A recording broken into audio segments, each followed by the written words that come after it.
Bom, galera, eu trouxe para vocês hoje uma apresentação mais focada em história, assim, mas vai ser bem legal. É um livro, então o título é A Origem da Urbanização do Brasil, e eu me baseei nesse livro aqui, que é a Evolução Urbana do Brasil, de 1500 a 1720, desse cara aí, Nestor Goulart Filho, Reis Filho, que ele fez esse livro baseado na tese dele. Pra vocês terem ideia, o cara é foda.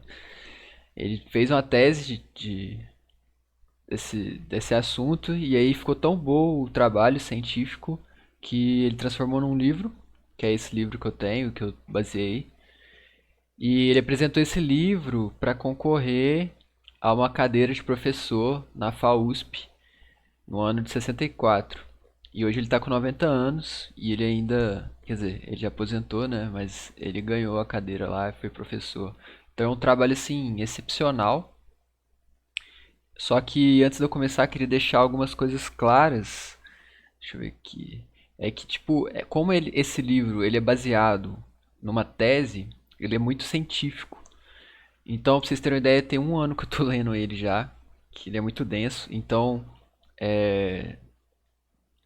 eu tentei trazer aqui o máximo de simplificação, assim, pra gente entender o assunto sem ter que ficar tocando em todos os pontos científicos, porque o livro ele traz de uma forma que, por exemplo, ele traz vários historiadores e não uma história mais ou menos aceita. Não, ele traz todas as versões, te mostra tudo e detalha todas as coisas, todas as datas. É um trabalho científico impecável e o livro também está bem denso por causa disso. Mas, como eu disse, eu simplifiquei para a gente conseguir ter uma apresentação mais fluida e interessante. E aí eu dividi em três partes. Eu não vou falar do livro todo, pra vocês terem uma ideia. Essa apresentação ela vai ter veio os 64 slides, como eu falei e tal, mas ela só foi baseada na introdução do livro. Ela não passa da introdução do livro. Na verdade, ela pega um pouquinho do primeiro capítulo. Esses slides dessa apresentação são 20 páginas do livro só. Só as 20 primeiras páginas das 200 que o livro tem. Pra vocês verem o tanto que é denso. Então eu dividi em três partes, o que é a cidade, o Brasil nasceu urbano e a economia da colônia. Primeiro, o que é a cidade? E aí eu queria perguntar para vocês, logo de cara, para a gente já ter uma interação, o que vocês acham que é cidade? Como vocês definem cidade? Podem falar.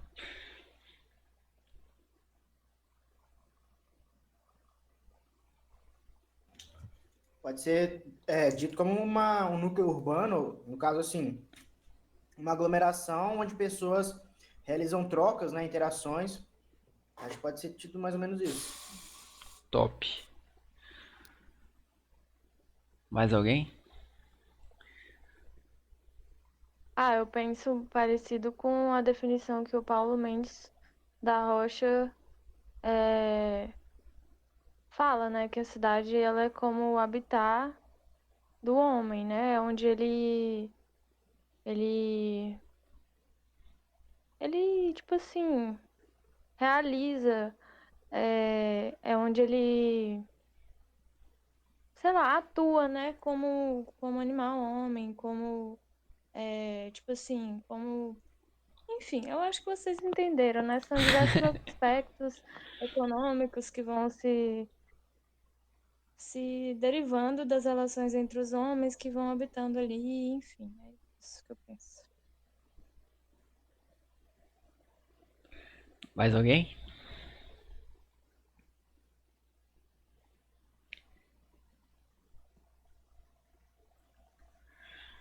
Bom, então, gente, é mais ou menos isso. Então, e aí eu trouxe duas definições aqui que são as que estão mais pautadas no livro, né? Então a gente tem duas linhas de pensamento sobre o que é a cidade. O primeiro é o ponto de vista dos serviços de estatística, geografia, etc., que estão pautados mais em um dos termos que o André usou, que é a demografia, né? O quanto de pessoas tem em uma porção de espaço. Mas isso não é muito preciso para a gente, porque pode-se haver milhões de pessoas no espaço e aquilo não ser uma cidade, da mesma forma que pode ter pouquíssimas pessoas e ainda assim ser uma cidade. E tem uma segunda definição, que é dada por Weber, que é muito ligada às cidades-estados, e é essa que o livro se foca, principalmente porque ela é uma definição é, que dá muitas características e é muito mais fácil de você identificar fatores históricos que começaram ali a desenvolver uma cidade. Então, se o Weber cita de uma forma mais simplificada o que é cidade, dando tópicos, falando, ó, a cidade tem que ter isso, aquilo outro, para o historiador que está estudando a história do Brasil, por exemplo, fica muito mais fácil dele linkar. Em tal ano começou a ter tal coisa, então segundo Weber, isso já é um princípio de urbanização. Então, é muito mais fácil pautar nas definições de Weber sobre cidade que a gente vai ver futuramente aqui. Porém, a gente ainda tem a definição da Raquel Ronick, que é uma professora brasileira, e ela define cidade numa forma assim mais conceitual, mais abstrata. Ela define a cidade de uma forma ela define a cidade em 4 fatores, né? A cidade como imã, a cidade como escrita, a cidade como política e a cidade como mercado. E esse livro é muito interessante. Ele tem, acho que 100, 200 páginas, vale muito a pena ler também. Mas a gente vai focar na definição do Weber aqui, só que com algumas ressalvas. Por quê? Porque a definição de Weber ela é muito focada nas cidades-estado. E o que seria cidades-estado? Né? Seria tipo... Mais pra frente eu vou falar. Bom, o Weber, ele cita a cidade, ele caracteriza a cidade com as seguintes definições. A cidade tem que ter uma densidade demográfica, como o André falou. A cidade tem que ter profissões urbanas. A cidade tem que ter economia urbana permanente e ter relações específicas com o meio rural. Ter uma força militar, que no final acaba sendo uma fortaleza. Ter independência política. Ela ter também uma camada urbana permanente, né, que produza, que consuma e que tenha direitos próprios. Então, resumidamente, essa é a definição de Weber para uma cidade. Mas, como eu disse, a gente tem algumas ressalvas. Weber é muito pautado nas cidades-estado, que é o caso de Gênova e Veneza também, que eram cidades antigas, que elas eram... Era a cidade, em volta tinha um muro de proteção, essas cidades ficavam sempre em guerra. E era isso, acabou. O país era a cidade e fim. Então, por isso que isso não se encaixa tanto na nossa realidade agora e nem na realidade colonial que a gente vai falar nesse trabalho aqui, nessa apresentação. Então, vamos para as ressalvas. A urbanização ela é dada como um processo social, ou seja, ela é toda focada no sistema social vigente. O desenvolvimento dessa urbanização, ela cria essa criação de núcleos, igual o André falou. E a cidade, quando a gente tem essa divisão permanente do trabalho, ou seja, quando eu deixo de produzir arroz e começo a produzir iPhone, mas eu tenho como comprar de uma pessoa o arroz que eu consumia antes, isso se torna uma divisão permanente de trabalho. Isso caracteriza como urbanização. O nível de trocas sociais, ele estabelece esse grau de urbanização. Então, por exemplo, eu citei o iPhone. Então, o iPhone ele tem um elevado nível de troca social. Por quê? Porque as peças são produzidas em X lugar, ele é embalado em outro lugar e há várias trocas no nível de mercadoria, as trocas de espécie, as trocas de tecnologia, conhecimento. Então, essas trocas, esse nível de trocas vai desenvolver o grau de urbanização dado. E por último, a rede urbana ela sustenta níveis de urbanização nuclear reduzido. Mas o que é isso? Bom, se a gente pega, por exemplo, Vereda, que é a cidade da Ana, é uma cidade pequenininha, tem, sei lá, 5, 6 mil habitantes, mas ainda assim é considerada urbanizada, mesmo que ela não tenha todos os princípios dados por Weber. E esse outro vilarejo aqui na Itália também é a mesma coisa. Ele não tem todos os princípios dados pelo Weber, está localizado em uma zona rural, não tem densidade, mas mesmo assim ele pode ser considerado urbanizado ou considerado uma cidade. Por que que isso acontece? Bom, porque os núcleos eles interagem de uma forma em rede com todo o restante. Então, se a gente pensar que hoje a gente tem um nível de globalização pelo meio digital extremamente avançado, a gente consegue falar o seguinte: bom, eu tenho uma vila de 3 casas lá no meio do nada, mas via internet eu tenho todo um sistema de trocas em que eu consigo ter trocas de tecnologia, conhecimento, mercadoria. Eu trabalho fora e recebo, por exemplo, eu trabalho na Amazon online e recebo lá no meu vilarejo. Então eu tenho uma troca de trabalho, eu sou uma classe urbana. Então, essa definição do web para cidades-estados, ela começa a não valer mais. E isso já vai desde o Brasil colônia, e a gente vai entender por quê. Mas espera aí, eu falei de várias coisas aqui, que era núcleo, eu falei de função social, função urbana e rede urbana. Mas o que que é cada coisa dessas?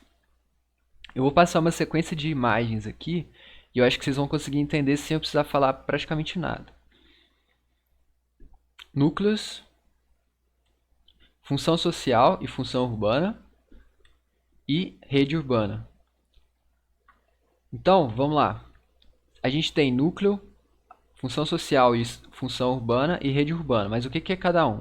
O núcleo, como a gente já falou, eles são essas pequenas aglomerações urbanas, vilas, cidade, etc. Já a função urbana e função social, a gente pode definir como sendo qualquer ação ou objeto ou iniciativa, qualquer coisa que visa manter ou alterar o sistema social e a rede urbana. E essa junção entre esses núcleos todos e ligados por essas funções sociais urbanas compõe a rede urbana.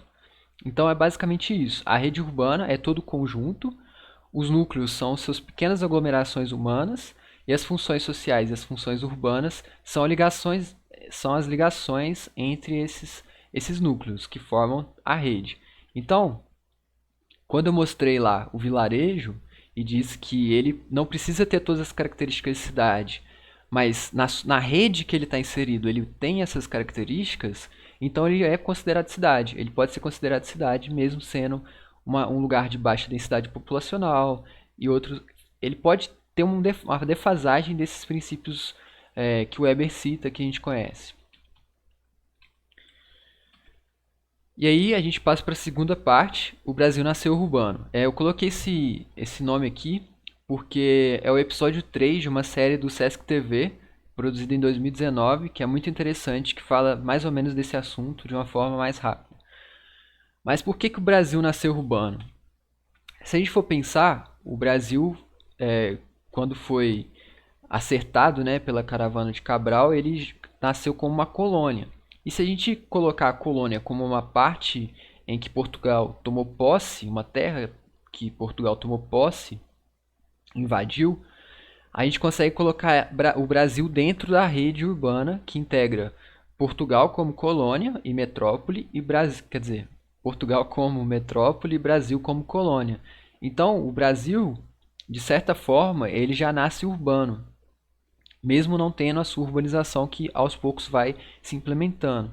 E por que eu estou falando isso? Porque o Brasil ele tem uma urbanização extremamente diferente de outros lugares na Europa, por exemplo. Na Europa, a gente tem os períodos medievais, que eram os castelos, os períodos feudais, as cidades-estado, e aí com as cidades-estados a gente tem a criação dos países. Já no Brasil não. O Brasil é atacado por Portugal, né? E os indígenas são retirados, toda essa história que vocês já conhecem. E o que acontece aqui é uma transferência de cultura e de urbanização. É como se a gente pegasse o período histórico da Europa, no nível de urbanização, recortasse e colasse aqui no Brasil, que não estava nesse período, não tinha suporte para isso, nem cultura para isso, nem nada. Então, 22 de abril de 1500, a caravana de Cabral chega às terras brasileiras, né, em Porto Seguro. E eu queria colocar algumas coisas interessantes aqui, deixa eu colocar a fotinha aqui. Essa aqui já é um quadro pintado por Oscar Pereira da Silva, já em 1922, né, muito posterior. Mas ele ilustra pra gente mais ou menos o que aconteceu, o que não foi bem assim. Então eu trouxe algumas curiosidades que não são, como vou dizer, politicamente corretas e nem estão em todos os livros de história, porque são historiadores que em suas pesquisas eles foram encontrando essas coisas, mas é muito difícil, é muito diferente o historiador achar alguma coisa e isso ir para os livros de história, ir para as escolas, etc. Mas enfim, a caravana chegou em 22, no dia 22, né? Mas eles só encontraram, eles dormiram no Brasil, certo? Mas eles só encontraram os indígenas no dia seguinte. Então essa foto aqui é extremamente falsa. Como a gente fala que eles chegaram e começaram a fazer trocas com os indígenas, isso é tudo falso. É tudo uma generalização. O que realmente falam que aconteceu é que eles chegaram na Terra, depois de alguns meses de viagem, né? E não encontraram ninguém. Viram que era um lugar paradisíaco, né? É uma praia da Bahia, a gente já sabe mais ou menos como que é aquilo. Eles dormiram lá e no dia seguinte eles encontraram esses nativos. E aí a primeira coisa que Portugal mostra para os indígenas é a espada, né? Só que não foi preciso, porque esse grupo de indígenas originário ali de Porto Seguro não eram agressivos, como os que a gente acha ali pro lado do Espírito Santo, etc. Mas eles não eram agressivos. Então não foi preciso o uso da espada. E aí o que acontece, né? O que assim, se permite dizer. Fala-se que a primeira coisa que aconteceu entre os portugueses da caravana e os indígenas foi uma dança. Então eles falam que, os historiadores falam que eu não lembro quem da caravana, mas um nome importante que não me vem à mente agora, deu um salto mortal e aí os indígenas ficaram extremamente espantados com aquilo e eles começaram a dançar em círculo. Um dos portugueses tirou um instrumento musical e eles iniciaram uma dança. Então, o primeiro contato entre portugueses e indígenas foi uma roda de dança. E aí eu trouxe aqui um pedacinho da carta de achamento do Brasil, de Pero, que a gente fala que é Pedro, mas é Pero o nome certo dele. E eu vou ler isso rapidinho só para a gente entender como era a primeira visão de Portugal no Brasil, né? Essa gente é boa e de boa simplicidade. Pero estava falando dos indígenas. Imprime-se-á a ligeireza neles qualquer cunho que lhe queres dar. É pois nosso Senhor que lhes deu bons corpos e bons rostos, como a bons homens, e por aqui nos trouxe. Creio que não foi sem causa. São muito mais nossos amigos que nós seus. Isso ele estava falando que e Pero, outro fato interessante aqui é que ele não era escritor, ele estava indo para fazer uma contagem, uma parada de contagem lá, de escravos lá na Índia, que era para onde eles estavam indo realmente. Então ele faz uma carta que é muito pautada no que ele estava realmente vendo. Então não era politicamente correto, não era nada assim. Ele era muito matemático, então ele escreveu exatamente o que ele viu. Então a gente consegue perceber que ele fala que os índios são muito mais amigos nossos do que nós acabamos sendo deles, justamente porque eles já chegaram meio desconfiados, né, apresentaram as espadas e não foi necessário, e aí ele descreve dessa forma. E é interessante também que o primeiro nome dado ao Brasil, está aqui na referência, é Vera Cruz. Então, os portugueses, depois desse tempo, né, que eles passaram lá, ficaram 10 dias no Brasil. Eles deixaram para trás dois criminosos que acabaram trocando a sua pena de morte em Portugal por ficar exilado no Brasil, e outros dois portugueses que são desertores. E eu trouxe essa curiosidade aqui só para falar que a primeira ocupação portuguesa no Brasil são de 4 criminosos, né? 4 pessoas de caráter duvidoso. Esses são os primeiros brasileiros. E aí, opa, peraí que eu tirei aqui. 2 de maio de 1500, que a gente está falando, né? Aí, nos 30 primeiros anos do descobrimento, né, dessa... Ixi, alguém caiu? Deixa eu ver. Ih, peraí. que o André que tá pedindo pra entrar aqui. Pera aí, gente. Alguém fala pro André pedir pra entrar de novo aí, que deu erro aqui. Atrapalhando os outros. Ai. Chegou? Foi. Tinha dado erro, André. Agora foi. Deixa eu voltar aqui. Então, gente.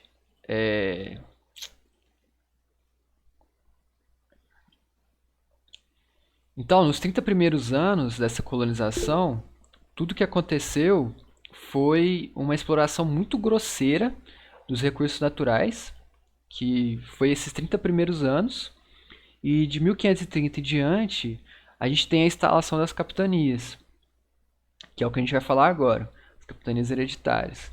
Então aqui eu trouxe mais ou menos uma divisão, e é interessante a gente ver os nomes, né? Porque a gente vê que alguns nomes, algumas coisas, elas foram. Deixa eu ver. Tinha caído aí, a Ana?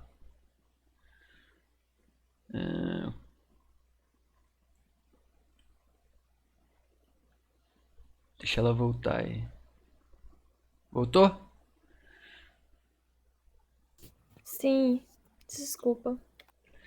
Então, a gente tem aqui as capitanias, e é interessante a gente ver essa divisão, né? Eles não sabiam muito ao certo, eles não tinham uma cartografia tão avançada como a gente tem, mas é muito interessante como essa divisão ela já acontecia, ela aconteceu e ela seguiu influenciando no que a gente tem a divisão de hoje. Mas o que eu queria trazer sobre as capitanias hereditárias é que elas foram feitas de uma forma, como posso dizer, obrigatória, assim. É quase o rei de Portugal, ele viu que a gente estava tendo muitas invasões aqui, principalmente de espanhóis e holandeses, etc. E aí ele começou a falar que ele foi igual criança, para ser sincero, assim, pelo que a gente lê, né? O Brasil ficou 30 anos aqui abandonado, com a retirada grosseira de recursos naturais. E aí começaram a vir, porque o Brasil estava abandonado. E aí, quando começaram a vir, o rei de Portugal falou: não, é meu. Eu não quero, mas agora que vocês querem, eu quero. E aí eles começaram a implantação dessas capitanias hereditárias justamente para tentar impedir esses assentamentos espanhóis, holandeses que estavam acontecendo, porque o Brasil estava realmente abandonado. E aí, como acontecia essas capitanias hereditárias? Elas eram feitas. Você era um português. Lá em Portugal estava tranquilo, era uma pessoa assim, de uma certa quantidade de dinheiro. E aí, o rei de Portugal virava para você e falava: você vai para o Brasil. Você ganhou uma terra lá, você vai ser obrigado a fundar uma vila ou várias vilas, ter proteção militar e produzir. E se você falasse não, ó, morto. Era obrigatório, entendeu? Era isso que eu queria falar aqui das capitanias. Então, aqui o que é interessante para nós do ponto de vista urbanístico, né? É que essas capitanias, elas apresentam, então, uma administração descentralizada e indireta. Ou seja, os capitães, né, os donos de terra das capitanias hereditárias, eles eram donos e reis dentro da sua capitania. Então, é eles que faziam a justiça, eles que faziam todo o controle urbano, fazia, sei lá, construía capela, construía vila, construía fazendas, distribuía terras. Eram eles, então era uma administração descentralizada e indireta, e isso é importante. Então, depois de algum tempo, até 1548 por aí, Portugal começa a perceber que esse sistema de capitanias ele não estava funcionando muito bem. E de maneira geral, mas de maneira geral ele acaba trazendo algum resultado positivo, melhor do que havia antes, né, que não tinha nada, e até final de 1548 a gente tem registro de 16 vilas fundadas já. E aí, em 1549, a gente tem a primeira cidade brasileira, que é Salvador, na Bahia, e que Salvador, na Bahia, foi fundado justamente para ser o governo central. E por que isso aconteceu? Porque a gente tinha, né, as capitanias, e elas não deram tão certo assim, E a gente tinha uma distância enorme de comunicação entre Portugal até as capitanias hereditárias. Então, como uma forma de melhorar esse nível de controle da metrópole, a gente começa a ter um deslocamento desse controle político e administrativo que vai sair um pouco da metrópole, que não estava dando certo, e se deslocar um pouco mais para a colônia, como forma de governo central. E junto com isso, a gente tem um deslocamento de controle das capitanias, que elas começaram a já ser desfeitas, e os caras que ganharam essas foram obrigados a vir para o Brasil trabalhar nas terras, eles foram sendo retiradas essas terras deles de volta para a coroa, e o controle foi começando a passar dessas capitanias para o governo central, para uma forma de administração mais centralizada. E isso é interessante porque essa vontade de Portugal de começar a centralizar o controle é herdado para a gente até hoje. Então a gente tem, nos estados principalmente, muitas cidadezinhas pequenas com pouquíssimo controle, ou no caso controle não, porque hoje os municípios são bem independentes. Mas é uma herança que a gente consegue observar. A gente tem sempre uma cidade que é o polo e todas as outras ao redor ou são muito menores ou são relativamente menores do que esse polo central, que geralmente é único. Então, como eu falei, as capitanias foram extintas, né, até o final do século XVIII, se não me engano. E aí a administração dessas capitanias, vilas, etc., ela começou a ser feita por funcionários da coroa. E aos poucos, essa política e o sistema que foi sendo implantado exatamente como é em Portugal, que também é de origem romana, se eu não me engano. E aí, com o final das capitanias, nascem esses capitães-mor, que são tipo governadores, e esses governadores eles comandam capitões das vilas. E depois, posterior, é criado câmaras, que tem vereadores, etc. E aí, então, a gente consegue perceber que essa burocracia de administração, que não era mais aquele negócio de uma pessoa mandar e desmandar naquela região, vai se instaurando. Só que isso começou a trazer problemas de controle, principalmente nessas câmaras que eu falei, né, que tinha um colégio eleitoral, escravos, mulheres não votavam, então era só os homens de bem lá, que vocês conhecem bem essas histórias aí. Então começou a ter alguns problemas de controle.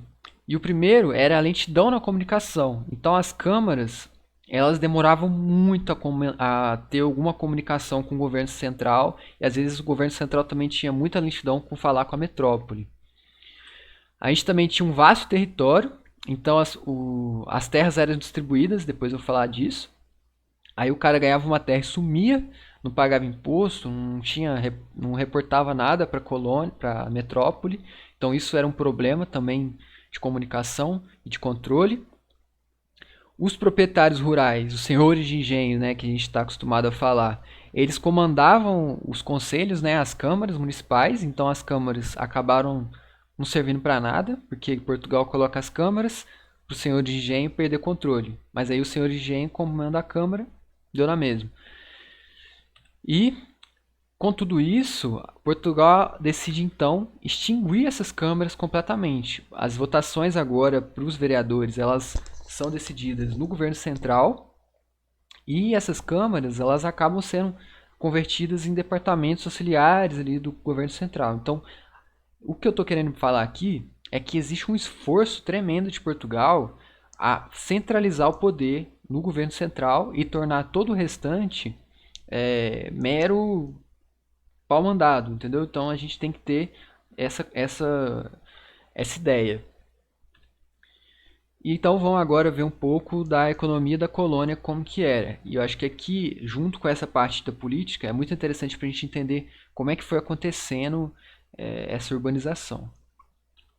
Então a gente tinha uma tríade econômica aqui no Brasil, que vocês já conhecem, que era muito forte. A cana-de-açúcar e o tráfico de escravos, que eram até 1700, muito fortes, eram os únicos, né? E o ouro, que foi descoberto em 1700, que foi posterior. Falando então da cana-de-açúcar, eu trouxe aqui essa ilustração que mostra muito bem como eram essas fazendas, e depois eu vou falar mais ou menos como isso acontecia. E o que a gente tem que observar aqui? é que, tipo, a gente tinha... Deixa eu ver se eu pego o apontador aqui. A gente tinha aqui a Casa Grande. Isso aqui é uma ilustração genérica, mas ela vai trazer pra gente, sim, uma ideia bem central do que acontecia. Então a gente tem aqui a Casa Grande. Geralmente tinha uma capela, e o tamanho dessa capela é interessante, porque o tamanho dessa capela ditava o poder do senhor de engenho. Então eles construíam capelas, igrejas enormes para demonstrar poder. Aqui o engenho, que quando era instaurado perto de um curso d'água, era movido pelo curso, né? Quando não era, era movido por tração animal ou pelos próprios escravos. E lá ao fundo a plantação de cana-de-açúcar. Esse aqui era o cenário do Brasil, onde tinha pessoa, onde tinha o senhor de engenho, perto das vilas, era isso aqui. Mas qual que era a sequência aqui? Bom, primeiro, como eu já falei, era criadas vilas, que são esses pontos centrais, né, esses pontos de administração regional. E o que tinha nas vilas? Geralmente uma câmara municipal, uma igreja, algumas poucas casas de pessoas que moravam ali. E aí a distribuição de terra, e é interessante porque nessas épocas qualquer pessoa podia chegar e falar, ó, eu quero uma terra, e era distribuído, era grátis, assim, você podia pegar a terra para você sendo português. Se você fosse qualquer outra classe, você não tinha esse privilégio. E aí a gente começa a entender um pouquinho do que a gente precisa de reforma agrária, mas tudo bem. A distribuição de terras era o segundo passo, e aí com essa distribuição de terras, a gente tem essa criação das fazendas e engenhos. Por que essa sequência aqui é interessante? Porque a gente tem um modelo de urbanização que é assim, tem a central, que é a vila, aí se distribui terras e as pessoas criam essas fazendas. E olha lá como são as fazendas. Então a gente tem que a vila, ela praticamente não é usual. Por quê? Porque o senhor de engenho, ele tem tudo que ele precisa aqui.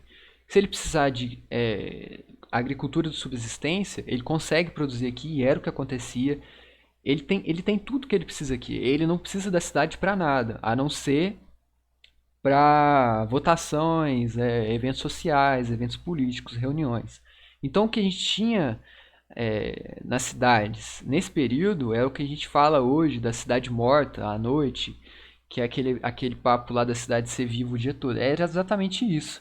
A cidade, fora dos períodos que havia votações, etc., a cidade morria. Só tinha lá os vereadores, ou uma pessoa ou outra, e isso atrasou muito a urbanização.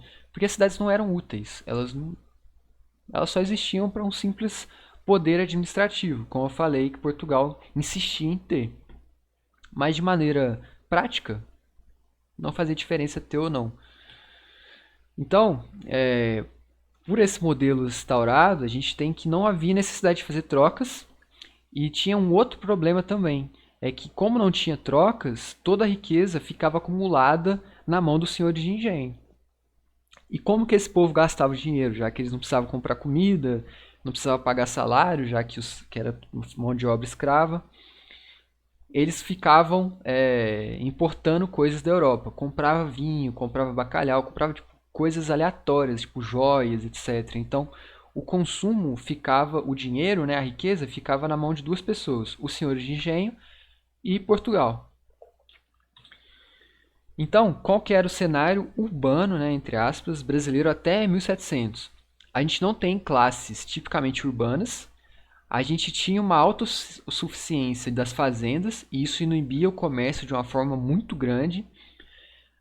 As vilas elas eram usadas puramente para centros administrativos, e as pessoas só visitavam esses centros por motivos políticos e sociais, né, esses eventos. Então, era esse o cenário urbano até 1700. E aí, em 1750, a gente tem um evento muito importante, que é a crise do açúcar, que já estava vindo corrente. O que acontece mais ou menos nessa época aí, em meados desse período? Que a América Central começa a produzir açúcar também. Então, o preço do açúcar despenca, e alguns senhores de engenho começam a parar de produzir, porque eles simplesmente não tem quem compre o açúcar que eles produziram. Então, aconteceu duas coisas aqui, que é interessante de falar. A primeira é que com essa crise do açúcar, os senhores de engenho, ele acabam perdendo o controle político e econômico, o que acaba dando lugar ao comércio. E aí a gente consegue ver, ó, começou a aumentar o comércio, então a urbanização começa a melhorar. E o outro aspecto é que, na verdade, mais uma curiosidade, é que quando essa crise do açúcar chega, em 1750, por aí, os senhores de engenho, eles começam a ter mão de obra escrava livre. E por algum motivo cultural, eu não sei, eu acho que era, não sei, é uma coisa assim, que hoje é um absurdo, né? A gente falar, mas o que acontecia era que eles não gostavam, na verdade, eles não aceitavam que os escravos ficassem sem trabalhar. Então, por exemplo, se eles não estão produzindo açúcar, eles vão arrumar qualquer outra coisa para os escravos não ficarem parados. Era meio que um pensamento assim, é um absurdo, né? Mas é uma coisa que é interessante da gente saber. Eles não deixavam os escravos parados. Então, houve a crise do açúcar. O que aconteceu com os escravos? As mulheres foram para cidades, e aí é outro fato interessante, que elas foram começar a vender coisas delas, etc. Tinha um comércio bem fraquinho das mulheres escravizadas nessa época da crise. E tinha um outro ponto muito interessante, é que durante essa crise do, do açúcar e esses escravos ficando livres, os senhores de engenho começaram a trazer os escravos para dentro das casas, para serviços de luxo. Essas imagens que a gente vê, como essa, por exemplo, isso era muito mais comum nessa crise do açúcar. Porque os escravos à toa, então vamos usar eles para qualquer outra coisa. E aí, e aí o lugar que deu dessa crise para o comércio foi de comércio de importação. Então a gente tinha muito. A importação principal era de vinho. E o que era outra coisa? Era vinho e outros produtos de Portugal. Era coisa assim bem pouca. Mas tinha uma outra coisa interessante, é que com esse enfraquecimento do açúcar e começou a ter o comércio, também nasceu um outro tipo de comércio, que era um comércio local. E esse comércio local ele era principalmente focado no pescado, que começou a ser muito vendido no litoral. Então, a gente tem um fato muito interessante aqui, é que com esse desenvolvimento do comércio, e por esse comércio ser principalmente de importação e de pescado, do litoral do Brasil, as feiras de comércio elas são instauradas nas cidades baixas. E isso é uma coisa que segue a gente até hoje. Em Salvador, essa aqui é a feira de São Joaquim, ela fica exatamente na praia, próxima à praia. E é uma tradição que vem lá desse tempo colonial. Isso se deu por quê? Porque é de pescado e por ser esse comércio de importação. Então, deixa eu mostrar aqui o mapinha para vocês. A feira de São Joaquim. Tem uma outra feira aqui, só que eu não consegui achar se ela era antiga, mas também é no litoral. E aqui a gente tem Cidade Alta. Eu não sei se... Na verdade, depois eu vou falar isso sobre Cidade Alta e Cidade Baixa. Mas Cidade Alta, resumidamente falando, é onde a cidade começou. E aqui é onde era o comércio. E aqui é a área nobre e aqui é uma área não tão nobre. Só para não ficar tão avulso nesse momento. E por fim, o ouro. O ouro é muito interessante isso, porque Portugal sempre teve a esperança assim, de encontrar ouro no Brasil. E é meio que isso que moveu as capitanias hereditárias. Lembra que eu falei que os espanhóis e holandeses estavam chegando no Brasil e etc. Mesmo o Brasil abandonado? Justamente porque Portugal sempre teve uma esperança de que aqui teria ouro. E aí eles ficavam com medo de chegar um espanhol aqui e achar ouro e ficar para ele, etc. Então, o ouro acaba sendo descoberto aqui no Brasil só 300 anos depois da chegada da Caravela do Cabral. Então, foi muito depois. As cidades mineiras, por exemplo, isso foi tudo muito depois. Só foi a partir de 1700, etc. Então, no final do século XVII, com a descoberta do ouro, etc., a gente teve uma imigração assim, colossal do litoral para o interior. Existem algumas cartas, né, reais que a gente percebe que Portugal começou a se preocupar tanto com isso que houve a proibição de, por exemplo, alguns portugueses irem para o Brasil, porque a gente teve despovoamento assim, real, tipo, vilas no litoral que acabaram porque todo mundo foi pro interior procurar ouro. Isso não aconteceu só no Brasil, não. Aconteceu na metrópole também. Lá em Portugal começou a vir, tipo, milhares de portugueses para cá e tem alguns estudos que falam que chegou a mais de 1 milhão de pessoas chegando ao Brasil nessa época só para procurar ouro. Então essas cidades auríferas, elas são de um crescimento muito mais rápido do que o crescimento das cidades do litoral. Então a gente tem lá quase 2 séculos de criação das cidades do litoral e depois um período de quase 50 anos aqui para a criação de todas as cidades do interior, pelo menos as principais. E como o lucro ele era extremamente alto, o processo de decadência do açúcar foi a mais agravado ainda, porque começou a ter uma competição de exportação com o ouro, né? Claro que eles iam optar pelo ouro e não pelo açúcar. Mas aí tinha uma coisa interessante, é que os mineiros, né, essas pessoas que trabalhavam aqui no interior, eles não produziam o seu próprio meio de subsistência como era nas fazendas dos senhores de engenho que a gente viu lá no começo. E o que aconteceu? Forçou a existir trocas e um forte comércio nessas cidades. Então, se alguém chegar para você e perguntar, por que as cidades coloniais do litoral, tipo Salvador, etc., elas são muito diferentes das cidades coloniais de Minas Gerais, por exemplo. Aí você pode falar, as cidades do litoral, elas tinham um desenvolvimento muito lento. A gente demorou 30 anos para começar a urbanizar o litoral. Depois a gente teve Salvador só em 1549. E a gente ficou até 1700 só fazendo as cidadezinhas do litoral. Depois, com a questão de 50 anos, a gente já tinha todas as principais vilas auríferas aqui em Minas Gerais. E isso se dá de uma forma muito clara pra gente até nas fotos que a gente vê hoje. Por exemplo, se você visitar Salvador, principalmente a Cidade Alta, e você visitar Ouro Preto, acho que eu até trouxe umas...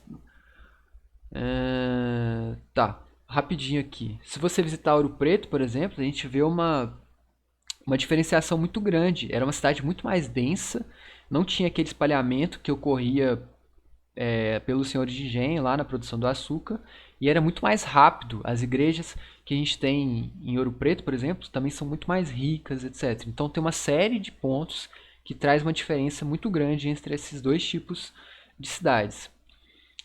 Mas aí, com toda essa riqueza gerada pela extração do ouro, acabou levando a Portugal a levar uns sistemas muito mais burocráticos de impostos, e o controle que antes Portugal já estava louco com o controle dessas pessoas, começou a ficar muito pior, porque agora era ouro, era muito ouro. Era assim, ouro, era ouro demais, gente. Era tipo uma riqueza assim que os historiadores não conseguem mensurar o tanto de ouro que foi retirado do Brasil. E aí o que isso acarreta? O que isso é importante para nós? Porque com esse tanto de burocracia, esse tanto de fiscalização, esse tanto de controle, acabou criando uma nova classe urbana. E lembra que classe urbana permanente é um dos princípios da urbanização. Essa classe urbana começou a se instaurar nas cidades. E eles precisavam fazer trocas para sobreviver ali. Então a gente tem uma classe urbana que antes não existia, que eram os funcionários públicos. E eles são muito importantes para a urbanização nessas cidades auríferas, principalmente porque eles não fazem nada, eles só fiscalizam. Então eles precisam de alguém para fazer comida para eles precisam de alguém para construir as casas deles, etc, etc. E aí estão as trocas urbanas. E aqui só mostrando um pouquinho as cidades, né? Sabará, São João del Rei, que é aqui perto, Salvador, Ouro Preto foi mais posterior. E aqui que eu já falei, né? Acabei trocando a ordem aqui, mas já falei de Ouro Preto. Ouro Preto vem da descoberta de ouro nessa região aqui, que quando era extraído ele vinha com uma crosta escura, e é exatamente por isso que a cidade chama Ouro Preto, sem mistério nenhum. E aí a gente chega no comparativo, que é muito interessante a gente fazer esse comparativo, que é a cidade do açúcar, que é a do litoral, e a cidade do ouro, que é aqui no interior, principalmente em Minas. Então, na cidade do Açúcar, a gente tem as vilas como centros administrativos e esse uso intermitente pelos senhores do engenho. Então, eles iam, votavam ou tinham um evento social e depois voltavam para suas fazendas, a cidade esvaziava. Então, com a queda do açúcar, a gente tem um crescimento dessa camada urbana de comerciantes, e isso fortalece e inicia o processo de urbanização nessas cidades litorâneas. Então, a gente já pode colocar como o comércio sendo o incentivador de urbanização nas cidades litorâneas. Gravem isso. Com o desenvolvimento do comércio, a gente tem essa necessidade de criação de outras classes urbanas. Então, como eu falei, é um efeito dominó. E já a cidade do Ouro é totalmente diferente. A gente tem uma instauração muito rápida, a gente tem povoações extremamente numerosas, e a gente tem uma dependência de trocas com o litoral para a subsistência, a gente tem uma riqueza enorme, e a gente tem uma burocracia e regulação que acabam trazendo uma nova camada urbana de funcionários públicos que é administrativa. Ou seja, a cidade do açúcar é lenta, foi por causa da queda do açúcar que propiciou o comércio, que aí começou a urbanização, e a cidade do ouro, que é baseada em duas coisas, né? Ouro, dinheiro, né? E burocracia, que é a riqueza girada que girou os funcionários públicos. E aí eu trouxe aqui por último um desenho que eu gosto muito, que eu vi isso naquele documentário que eu falei, da Sesc TV, que é a diferença de conformação, né, das cidades do litoral, não do açúcar em si, mas vamos falar melhor do litoral, e a cidade do ouro. A cidade do litoral, ela sempre era construída em alto de morros, então ela, deixa eu pegar o apresentador aqui, então ela é construída no alto dos morros, né, no litoral. Por quê? Porque era preciso ter... Talvez seja mágica. Oxi, Google Now abriu aqui. As cidades eram criadas aqui em cima. E por que, que elas eram criadas aqui? Para ter visão dos inimigos, né, que chegavam. Então, o Rio de Janeiro, por exemplo, eles foram lá antes de criar a cidade, viram que tinha o rio, né, que abria e facilitava muito essa entrada de espanhóis. Então, eles instauram uma cidade no topo da colina lá para ter essa visão dos invasores. E a cidade do ouro, a cidade mineira, que é o contrário. Geralmente não, né? No início, a extração aurífera era dada em cursos d'água. Então a cidade ela se faz em volta do curso d'água, que praticamente sempre vai estar na região mais baixa, e ela cresce para cima dos morros. Então a gente tem uma diferença em que a cidade do litoral ela é côncava, né? E a cidade do ouro convexa. E basicamente é isso, gente. São 72 slides, na verdade, foram. É isso. Espero que vocês tenham gostado. Foi mais uma aula de história, né, do que uma... Mas eu acho muito interessante a gente falar sobre história pra gente entender um pouco de algumas coisas que acontecem agora, né? Então, foi por isso que eu escolhi esse tema. E aí, vocês querem falar alguma coisa? Inshallah, muito ouro. Cara, é engraçado que se o Pedro Álvares tivesse descido um pouquinho mais, caído aqui no Espírito Santo, talvez não tivesse tido esse rolo todo que surgiu o Brasil aí. Sim. Mas tem uma história sobre essa caravana dele, é que essa caravana dele, os historiadores sabem que foi uma das maiores caravanas já lançadas. E a história fala que era uma caravana, sim, vamos pra Índia aí rapidão, já era uma coisa consolidada, entendeu? E aí, o que eles falam? Não faz sentido uma caravana gigantesca e eles caírem no Brasil. Tipo, eles falam que não caíram no Brasil aleatório. Eles falam que Portugal já sabia do Brasil, que não foi um acidente porra nenhuma. E aí tem um outro porém, que a caravana que veio pro Brasil, ela foi financiada Aí já são. Aí, tipo assim, não tem como dar referência exatamente, porque, igual eu falei, são estudos alternativos, historiadores independentes, entendeu? Há estudos que falam que a caravana que veio descobrir o Brasil foi financiada por gangster de Gênova e Veneza. Então, o descobrimento do Brasil foi bancado por bandidos. Tá tudo explicado. A primeira CPI do Brasil, que é a investigação, foi em 1568, acho. Que era um viaduto, aquaduto lá em Salvador, que deram dinheiro pro engenheiro fazer, aí depois ele sumiu com o dinheiro. Aí instauraram uma CPI. Muito bom.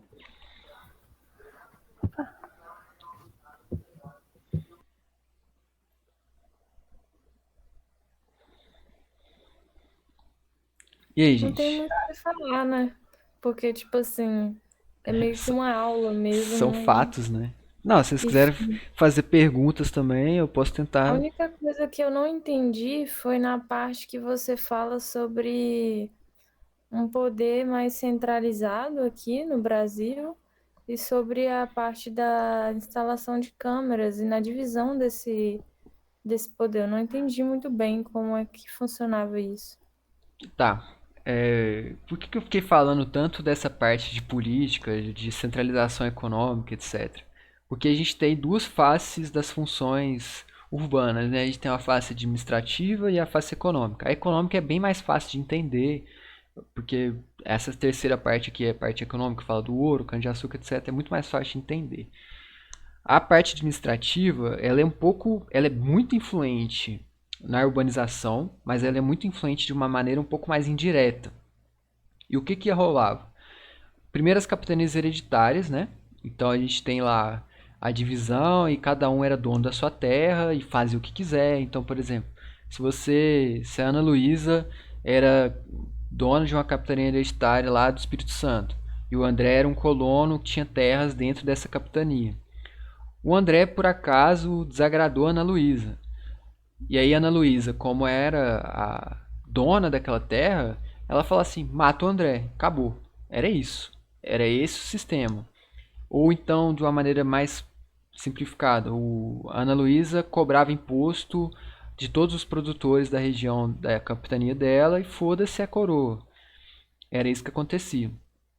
E aí, o que foi acontecendo? Portugal começou a sentir essa falta de controle e começou ao movimento, eu não vou voltar no slide aqui, mas começou um movimento de troca de poderes, né?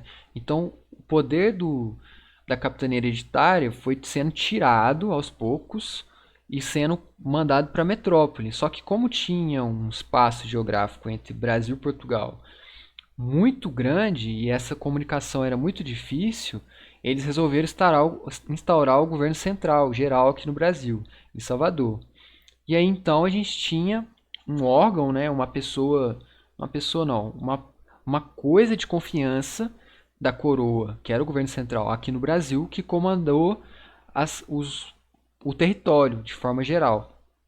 E aí esse processo, que é interessante da gente entender, é que eles foram. Primeiro eles falaram assim, ó, todo mundo é dono de tudo que é seu aí, espalha todo mundo aí e protege o território. E aí aos poucos foi sendo minado esse descontrole, essa liberdade para o governo central.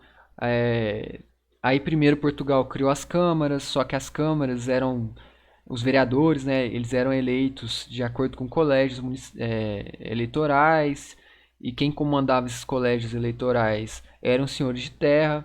Então, as câmaras acabaram não tendo efeito nenhum nesse controle que Portugal queria.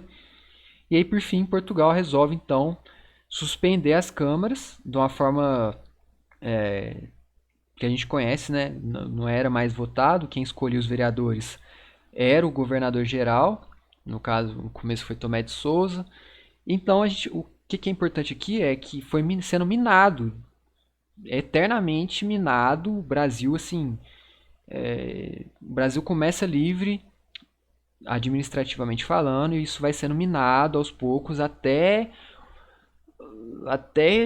a independência, né? Que realmente foi assim, velho, não dá mais pra Portugal quer controlar tudo que a gente faz. Então, independência ou morte, que é o estopim e libertação e independência do Brasil. E isso é uma coisa que vem desde as capitanias hereditárias. Deu pra entender? Deu sim. Mais alguma pergunta? Eu tenho mais uma consideração mesmo nesse sentido disso que você falou e de algumas coisas também durante a apresentação, é que é interessante assim, a gente enxergar, é interessante e fundido ao mesmo tempo, enxergar como que as relações de poder sempre também ditaram a cidade, no caso. Aí, muitas vezes, você falou em dois aspectos da questão da cidade comercial e da cidade política, né? E você falando isso, a gente percebe que muitas vezes a questão comercial, ela sobrepõe a política, né? Sobrepõe não, ela se une, né? Então, a questão política, ela passa a servir ao comercial por causa dessas relações de poder, né? Porque as pessoas que estão na política são as que têm maior poder comercial na cidade. Isso até hoje a gente vê, né? A gente fala tanto em participação popular das pessoas, para a construção da cidade, mas as coisas não mudaram, assim, na verdade, né? A gente tem o conhecimento, mas as mesmas relações que estão aí no início, na formação do país, né? A gente vê aí até hoje nitidamente, assim, muito claro. Sim. E é bom a gente saber, tipo, do passado, porque lendo o livro você começa a ver um monte de coisa assim, velho. Isso aqui reflete até hoje. Porque se a gente for pensar se Portugal mexesse no Brasil, interagisse com o Brasil de uma forma totalmente diferente.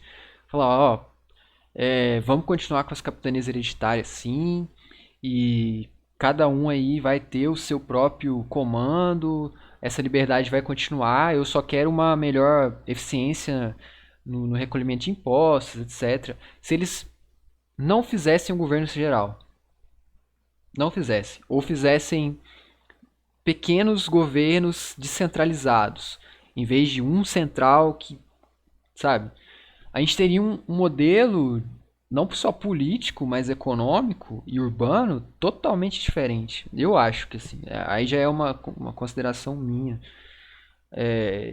Eu acho que essa herança da centralização de poder é uma coisa que a gente tem até hoje e que isso não se reflete em outros países. A gente tem em outros países, por exemplo, na Europa, que como eu falei, teve uma urbanização escadinha, né? Não foi igual no Brasil que pá, de repente Portugal implantou cidades aqui. Não, foi sistema feudal, etc, foi evoluindo. A gente tem que as cidades, por mais que elas variem de tamanho, etc, a importância política delas é muito mais próxima. A disparidade política das cidades brasileiras é muito maior. A gente tem São Paulo, que é uma puta metrópole, e principalmente porque a capacidade econômica de São Paulo foi colossal nesse período. Eu ainda não cheguei nessa parte de São Paulo, mas foi chá, café, cana. Então a gente vê o reflexo, né? Igual você falou, tem muitos reflexos do que aconteceu lá, ainda acontece hoje e que refletem aí na nossa urbanização. Sim, e é importante desmistificar, né, muita coisa, assim, Sim. da história, para abrir mesmo os olhos, né? O pessoal não conhece, assim, não sabe exatamente. Principalmente os gestores, assim. Às vezes repete, replica algumas coisas que já era passado e tal. E aí, mais alguém quer falar alguma coisa? Perguntas? Respostas? Um pouco nesse gancho de conhecer a história, mas fugindo um pouquinho do tema, já que a gente sempre viaja, eu sempre lembro da Renata falando sobre as heranças coloniais que a gente tem, dos povos que originaram o Brasil, né? Que é os italianos, portugueses, né? São os principais, e não lembro quem é o outro, é francês, não sei. Aí eu lembro que de Portugal a gente herdou os eixos, né? Então tudo quanto é rua a gente faz em traçado ortogonal, e dos italianos a gente herdou o desmatamento, né? Tudo quanto é mato, assim, vegetação, eles querem limpar porque acham que está sujo. E isso são coisas que a gente traz também até hoje, né? E tinha outra herança lá que eu esqueci agora. Qual que era?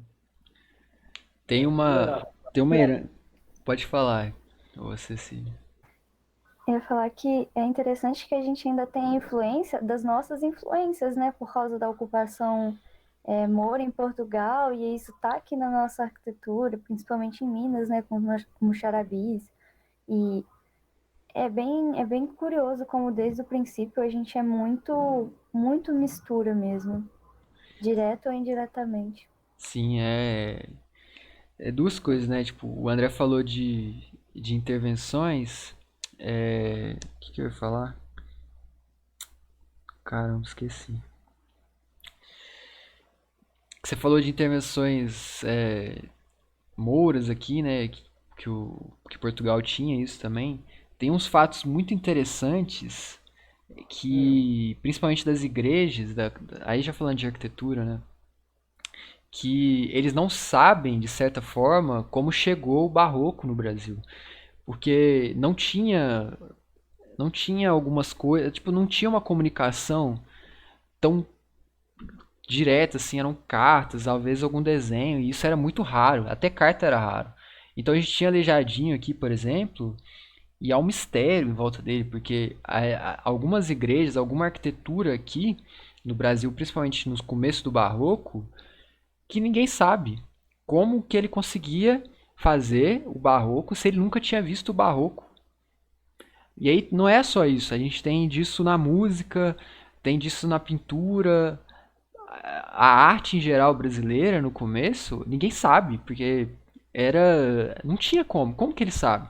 Igual tem uma cidade que foi capital do Brasil também, que fica na Bahia, que chama Cachoeira.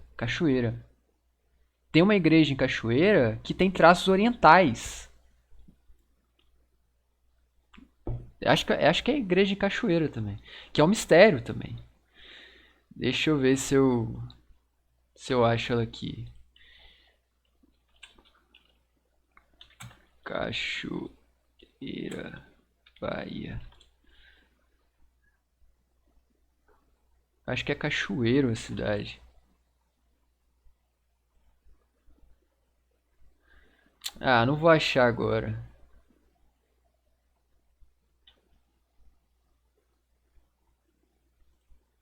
Não vou achar agora. Mas é tipo assim, é um mistério. E. Ah, eu lembrei o que eu ia falar. O André falou de heranças urbanas e tal. Mas tem um outro tipo de herança que é muito interessante. Por exemplo, os senhores de terra no Brasil, eles eram vegetarianos. A carne era dada para os escravos ou para as pessoas de uma classe mais baixa, porque não era considerado um artigo de luxo. E aí, quando é que isso vira? Porque hoje em dia a carne é cara, etc, né? Quando é que isso vira, se transforma, né? Justamente com essas heranças de fora. Quando isso vem de fora, eu não sei, aí eu já não sei da onde, e muda essa concepção, né? Porque senão a gente ia ter uma cultura vegetariana no Brasil. Porra, não vou achar a igreja, hein? Deixa eu ver aqui. Pode falar, gente, se tiver mais alguma coisa.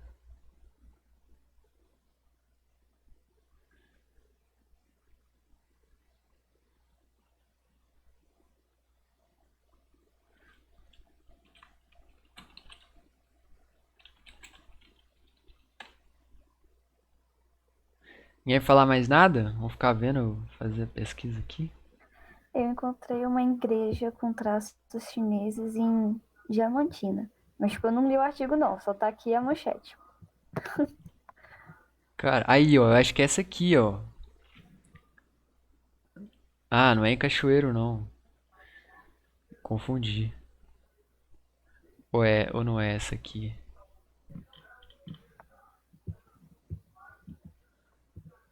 Ah, eu acho que Acho que é essa aqui. É essa aqui, ó. Que tem uns traços orientais, ó. E ninguém sabe como. Porque ninguém sabe. Tem uma história também de uma cidade do Marrocos que foi parar na Bahia. Posso mandar esses. Aí é do Eduardo Bueno. Ele fala muito dessas coisas. Ah, eu adoro esse cara. É, e tem um vídeo que fala dessa cidade. Imagina, velho. Pegaram a cidade do Marrocos e pegaram o master plan dela e colocaram lá na Amazônia. Deu tudo errado, morreu todo mundo. Doença. Mas é isso, gente. Se tiver mais alguma coisa a acrescentar, Mas só tenho que falar que eu gostei muito da apresentação. Não ficou maçante com essa quantidade toda de slide e informação. ótimo. Nossa, Parabéns. gente, deixa eu mostrar pra vocês o livro aqui. É esse livro aqui, ó, que eu tenho original, ó.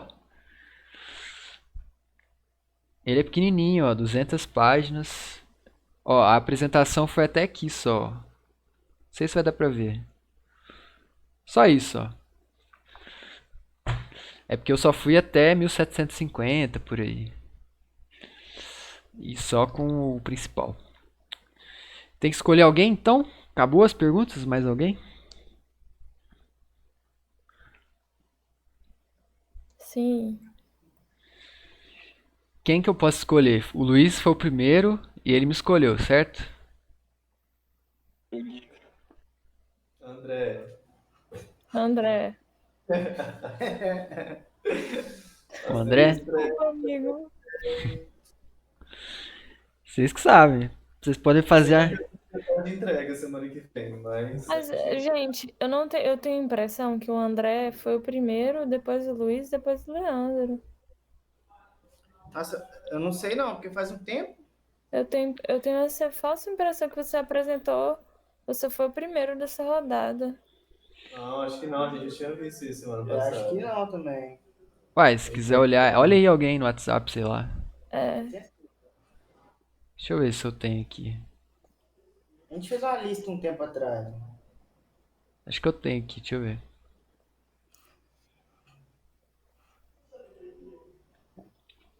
Eu posso tentar.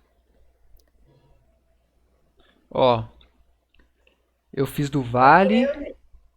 Aí a Ana fez do pós-modernismo. O Luiz fez do construtivismo russo. Depois eu. É, então tá certo. Então agora é o André, então. Beleza. Pode ser? Beleza. Show. Show? Fechou? Show. Então, semana que vem é nóis. Valeu, galera. Espero que vocês tenham aprendido aí alguma coisa. Valeu. Show de bola. Valeu. Valeu. Até. Tchau, tchau.